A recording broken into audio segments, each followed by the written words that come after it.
everyone, I'm Naima. Welcome back to my channel. I make videos about my long COVID recovery, new research about the condition, and everything I learn along the way. This week, I came across an incredible long read in The Atlantic by Ed Young called Long COVID is Being Erased Again. The piece talks about the erasure of this condition and why its invisibility diminishes people's ability to see it as the widespread societal tragedy that it is. It got me to thinking about what this erasure means for those impacted. This video is about the invisibility of long COVID. If you're new here, don't forget to like and subscribe, and a huge welcome to all of the new subscribers who have joined in the last couple of months.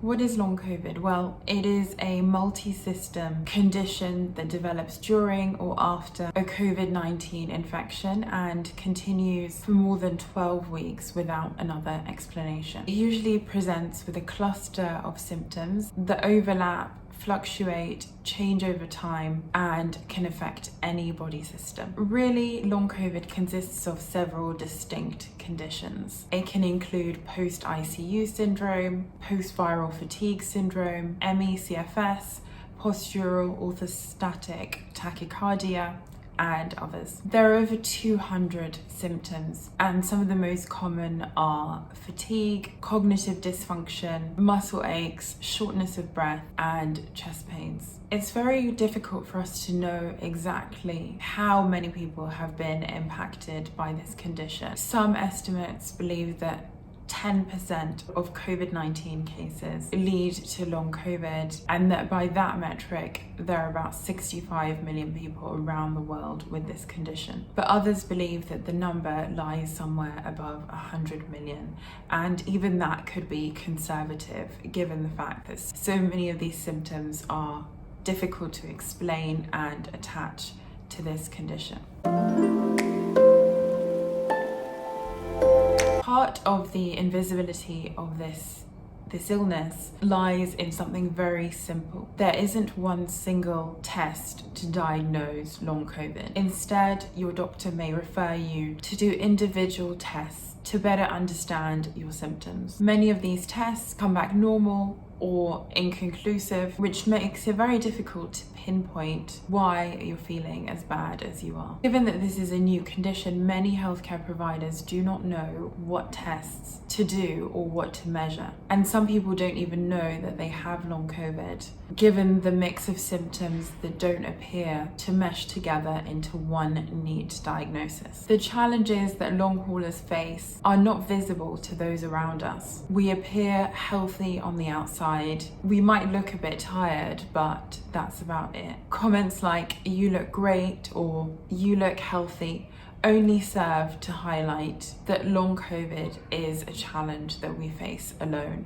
Add to this that long haulers can function normally for several hours in the day, and that's when we cram in whatever we can to the day. Things like going to the supermarket, working, spending time with family, friends, doing chores around the house. I've heard lots of people talk about this concept of usable hours in the day. For some people that's 2 or 3, or for some people that's 6 or 8. Friends, family, loved ones will often mainly see long haulers during those better hours. The rest of the time we remain in our homes. This is a struggle that takes place mostly at home. There's also stigma and shame attached to this condition, with many feeling ashamed for still being sick or worried about speaking openly about the condition for fear of being discriminated against at work because of their illness. There was a recent study about this in the UK looking at stigma and fears of being ostracized and discredited.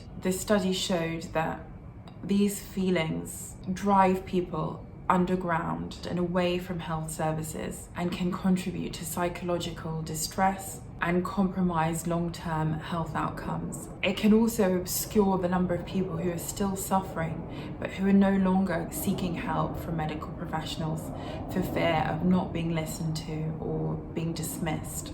This means we find it increasingly difficult to get a clear picture of how many are impacted, as many are pushed to the margins after being traumatized by the continued dismissal of symptoms and their condition.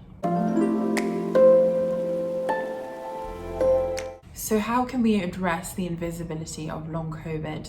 How can we make sure to not stay silent? We need help, we need support, and we cannot be silent until this gets the attention it deserves. Sadly, we have limited energy, but we're expected to advocate for ourselves and our condition to friends, family, and health professionals. But really, we need support from those people to shine a light on the reality of this condition, to write letters to government representatives, to tweet and post about the impact. Because make no mistake, this is a societal issue and should not be considered an issue only by the people who are unwell, who suffer from this condition in private. But most important of all, we need research into the causes, risk factors, and treatments for this condition. Long COVID is sadly not going anywhere. For so long, this focus has been on managing symptoms while we wait for treatment, but this needs to change. We need diagnostic criteria, biological causes, and treatments to relieve long COVID for people who've been suffering for too long. I'll finish with a quote